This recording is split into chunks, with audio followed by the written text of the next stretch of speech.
And welcome back to 303. We are in Senior English A, and we are continuing our work with Chaucer's Canterbury Tales. I hope that your hymnal is open to page 109. We have just talked about the wife of Bath, and now we will turn to a series of the final characters of the general prologue. Let's just list them really quickly so in your annotations you can kind of jot down exactly what it is that we are doing. We will start with the parson on page 109. You may want to write that down as the first one of our characters. We will then over onto page 110 deal with the plowman, and then on page 111 the miller, and then over onto page 112 the manciple, and the reeve is also on page 112, the summoner on page 113, and finally the pardoner on page 114. So our series of comments now is going to run through those different characters from, again, the general prologue of Chaucer's Canterbury Tales. Now,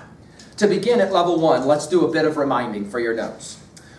Chaucer has clearly an agenda. His agenda is not just to entertain, but to educate. And in fact, we might even say attack. That is why we often will refer to Chaucer as iconoclastic. That is to say, breaking icons, breaking sacred cows, going after, for example, ideas that people hold sacred. You're maybe familiar with certain musicians that will do the same. Lots of famous musicians who have been iconoclastic. We think of any number of them, don't we, right? The fact, however, is that, and let's write it in our notes, and we're going to see this right away. That's why I'm saying it now. There are many people who say that Chaucer is anti-religious.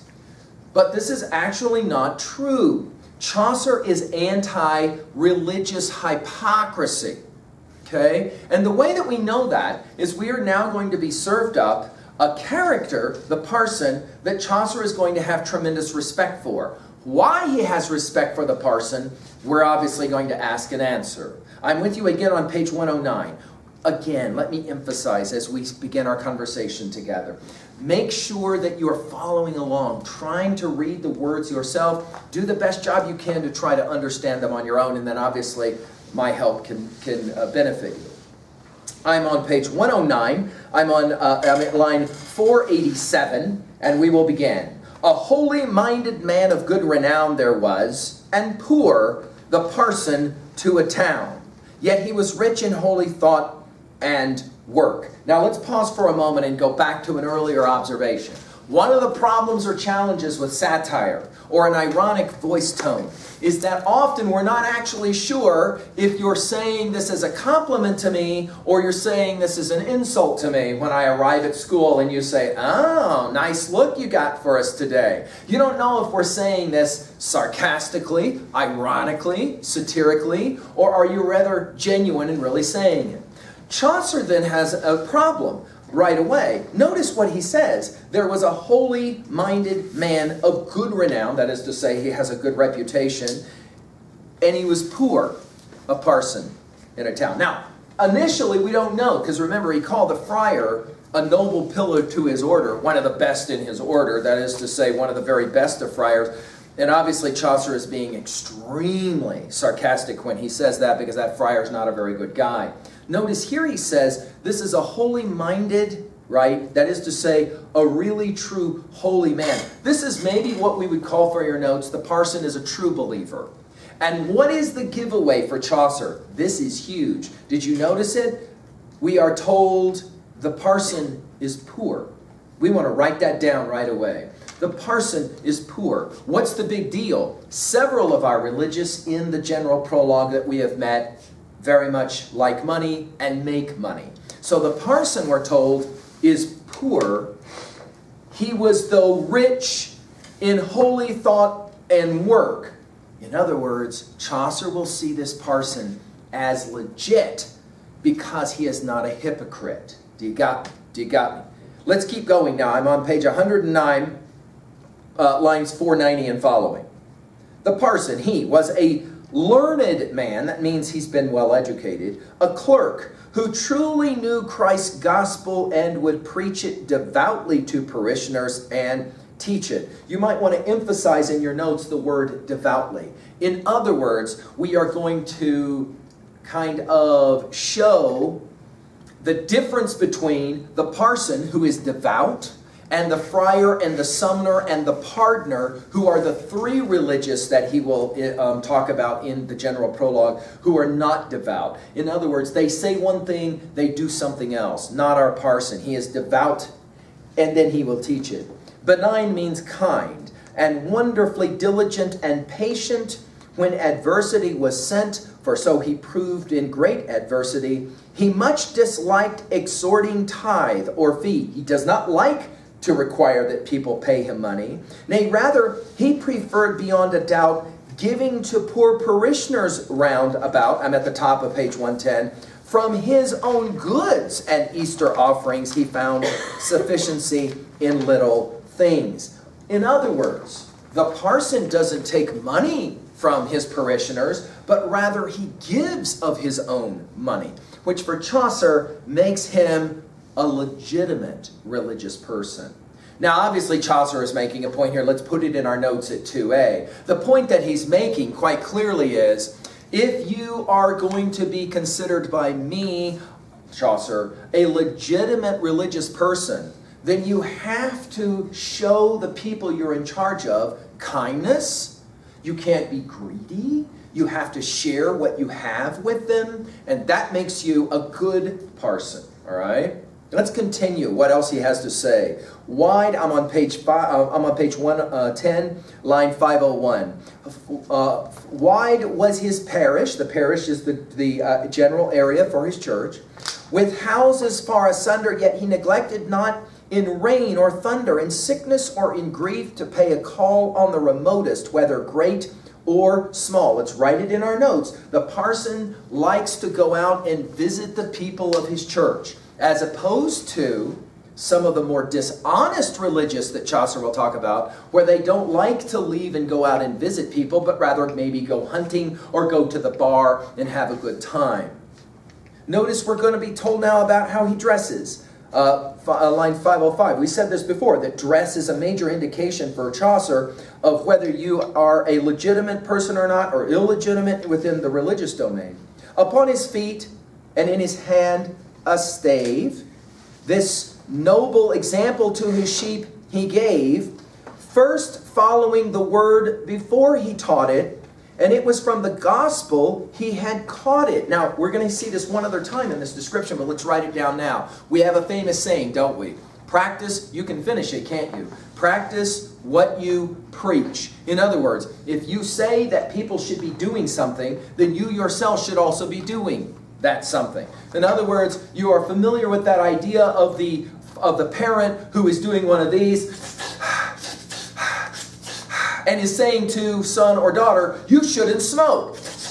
Problem with this. We'll have obviously some more talk about this in a further lecture, right? In other words, you can't, as an adult, say to a young person, you're not allowed to do certain things because it's wrong or immoral, and then you are able to turn around and do it yourself without the young person obviously pointing it out and saying, look, if I'm not supposed to be smoking, then what are you doing smoking, right? Do you understand? Chaucer is playing the same game. He says, first he practiced his religion, then he taught his religion, and for Chaucer, that makes him a legitimate religious. And in the process proves Chaucer is not anti-religious, he's anti-religious hypocrisy. Let's keep working on page 110. Notice now I'm at line 508 and following.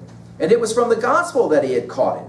This little proverb he would add thereto, that if gold rust, then what will iron do? For if a priest be foul in whom we trust, no wonder that a common man should rust. And shame it is to see, let priests take stock, a soiled shepherd and a snowy flock. Now let's just point out really fast for our notes. This is one of those places in the general prologue where Chaucer starts preaching himself. And he says it right out loud. He says, if you have a bad priest, you have a bad or a tainted flock. That is to say, a group of believers. And therefore, you need to make sure that your priest, if you're going to call yourself a priest, then you need to live a certain kind of life, because that life is being watched by those who are, of course, supposedly within the parish or within the church. Let's keep going. He says it one more time at line 5:15. I would maybe write this down. The true example that a priest should give is one of cleanliness. How the sheep should live. In other words, you should live yourself a certain way if you expect others to live that way. Which does beg a very interesting 3B question. Let's ask it now. Should parents live a good life if they expect their kids to live a good life? And of course, before you answer too quickly, remind yourself that here in about 25 years, the statistics suggest that a good number of you are going to have kids. And when you have kids, are you prepared to say to your kids, I want you to live your life just like the way I live my life? Woo, that is a major bit of obligation. That is exactly what Chaucer is saying. If you are going to lead people within the church, he says here, and obviously we can extend this argument to outside of the church, if you're an adult in charge of kids, should you not be required to live a certain quality of life so that when they look at it, they will say, I want to grow up to be just like that? We call that a role model. When we were studying Beowulf, you'll remember, we talked about that idea, right? Chaucer will say, if you don't do it that way, you are an illegitimate religious. Whoa, he's doing a bit of preaching here, right? Notice we will continue by saying the true example that a priest should give is one of cleanliness, how the sheep should live. He did not set his benefice to hire and leave his sheep encumbered in the mire, or run to London to earn easy bread by singing masses for the wealthy dead, or find some brotherhood and get enrolled. I should point out, Chaucer dies in 1400. Again, for your notes, Chaucer dies in 1400. Luther nails those 95 treatises on the wall in 1517, 100 years later. That's going to spark in Germany what we call the Protestant Reformation. But 100 years before, Chaucer is already saying it. There is something fundamentally wrong when you have religious people who do not take care of their flock correctly. They run off, for example, to try and make money in the big city. Obviously, a lot of religious people read this and they were very offended by this. In other words, instead of taking care of the small flock that they have out in the country, they like to try to go to the big city and to make lots of money. By the way, you can say this at 3a really quickly when we relate to other texts. Chaucer is clearly setting us up for our study of the pardoner when we meet him. So the parson and the pardoner are going to be juxtaposed. That is to say, set against each other. Clearly, we'll see this in a while when we meet the pardoner for the first time. Notice, he stayed at home and watched over his flock so that no wolf would make the sheep miscarry. He was a shepherd and no mercenary. Holy and virtuous he was, but then never contemptuous of sinful men, never disdainful, never too proud or fine, but was discreet in teaching and benign. Let's go ahead and make a point here. For Chaucer, the best kind of person is the kind of person who lives a certain quality of life, but does not judge others who don't. I will say that again because it's so important to write down. And some of you will see this as a powerful message at 2a. A good person is a person who lives a good life, but forgives other people if they don't live that good life. In other words, they don't look down on them and think that they're somehow better than them. Okay? Some of us have said before that the adults in our life we least respect are the ones who have a tendency to kind of look down on us and make us feel dumb and small. Chaucer says about the parson, he didn't do that. He took good care of the people he was in charge of. His business was to show a fair behavior. I'm at line 529. His business on page 110. His business was to show a fair behavior and draw men thus to heaven and their Savior. Unless indeed a man were obstinate, in other words, stubborn, right? And such, whether of high or low estate, he put to sharp rebuke, to say the least. In other words, if you were engaging in inappropriate lifestyle, Chaucer says, this parson would call you out. In other words, he didn't let people just get away with everything, but he did it in a spirit or an attitude of respect, and so people respected him back. I think, Chaucer says, I think there never was a better priest. He sought no pomp or glory in his dealings, no scrupulosity had spliced his feelings. And then the final line, you'll enjoy this one, I think. Christ and his 12 apostles and their lore he taught, but followed it himself before. That is to say, he practiced what he preached. Now, two observations here in your notes. One, obviously, Chaucer is making some distinctions, let's use that word in your notes, some distinctions between the religious who he's already described as being mercenaries, is what he calls it here. Vicious is what he'll say later. That is to say, they're not very nice people at all. Remember, our friar, not a very nice guy. Clearly, Chaucer wants to juxtapose that kind of religious with the parson who is a good kind of religious. However, number two, and this starts to become a little bit more of a speculative comment, but let's write it down nonetheless. It is possible that Chaucer is engaging in kind of an idealized, right, not real, but imagined, kind of religious. In other words, it's very possible that Chaucer himself has never actually met a parson like this, but he would like to say, if you're going to be a religious person, this is the kind of religious person I think you should be. You should be, in a word, authentic. Authentic. Now that leads to some very interesting 2A kinds of observations and 3B questions. What kinds of people are you most attracted to? Again, a 3B question. What kinds of people are you most attracted to? People who are authentic. In other words, they actually do what they say they're going to do. They actually are really nice when they appear to be nice. Or are you more attracted to people who are two-faced, we sometimes say, right? Most time the self-evident answer to that question is, when you ask people, they will say, no, I'm far more interested in a person who's legitimate, authentic, a person who says one thing to me and then actually does that. So for example, if I walk up to my friends at school and they say, oh, nice outfit, but the minute you turn around and walk away, one of them says, can you believe what she had on? We're less attracted to those kinds of people. Why? In a line, we don't trust them. Let's write that down. That is key.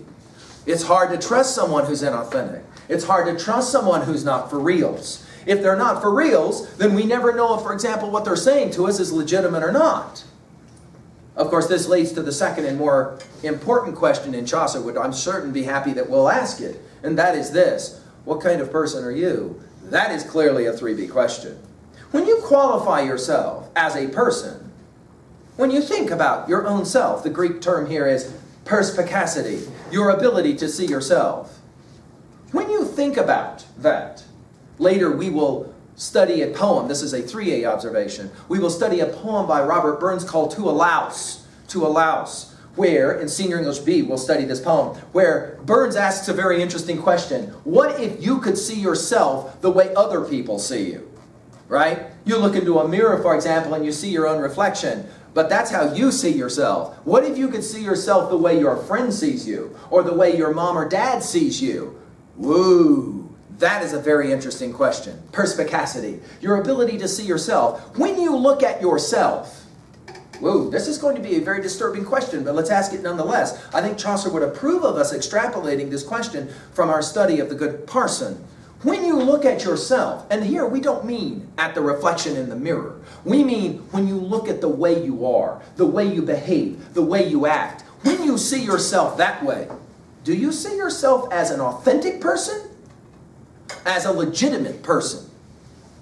As a person who is loyal to his or her word? In other words, not two-faced, not hypocritical. Or do you rather see yourself, and this is a painful admission maybe, at times less like the parson and more like the partner who we will meet in a little bit, who is very two-faced. He will say one thing just so he can get the knife in your back and extract something from you. In other words, when you look at yourself, do you think of yourself as authentic or inauthentic? This will be a challenge for us sometimes to consider, obviously. Note the irony. We like to be around authentic people, but we often have to admit we ourselves are not very authentic, which, by the way, sometimes can explain the quality of the friends that we have. Whoa! Think about that. I don't understand. I have these friends, and I think I can trust them, and then all of a sudden I can't trust them anymore. Does beg a question, what kind of friend are you to them? Are you authentic, or are you inauthentic? And what would it mean to be a high school senior at Welland High School, and all of a sudden wake up some morning and realize, after the study of a passage like this, you know what? I lived a lot of my years of high school inauthentic.